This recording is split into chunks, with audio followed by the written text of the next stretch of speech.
అబ్బాయిలే అమ్మాయిలు ఎందుకు రేపు చేయాలి, అమ్మాయిలు అబ్బాయిలు ఎందుకు చేయకూడదు? చేస్తున్నారుగా బయట. ఢిల్లీలో 3 అమ్మాయిలు వచ్చి ఎక్కించుకుని వెళ్ళిపోయారంట ఒకడిని.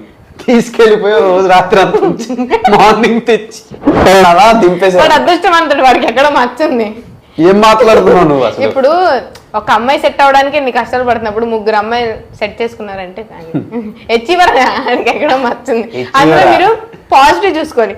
సరే అబ్బాయి చేస్తే అమ్మాయిలు చచ్చిపోతున్నారు, వీడి ప్రాణాలతో వచ్చాడా లేదా? మొన్న ఇంకో ఇష్యూ జరిగింది. ఎవరో స్కూల్ టీచర్లు అంట పాపం చిన్న పిల్లల మీద అఘాయిత్యాలు. మా అబ్బాయిలకి రక్షణ లేకుండా పోతుంది బయట. చిన్న పిల్లల మీద ఆడ ఏబిసిడి రాసి ఏబిసిడ్లు కాదు, ఆడ ఎవరో 9th క్లాస్ వాడు టీచర్ ని ప్రెగ్నెంట్ చేసేదని న్యూస్ వచ్చింది. టీచర్ తప్పు లేకుంటే జరిగిపోద్ది అది. అంటే అబ్బాయి టీచర్ అది గొప్ప స్కూల్ అండి, అందులో నేను జాయిన్ అవ్వలేనందుకు చాలా బాధపడుతుంది. అంటే ఆపేదాన్ని అలాంటివి. ప్లీజ్ తప్పురా ప్లీజ్.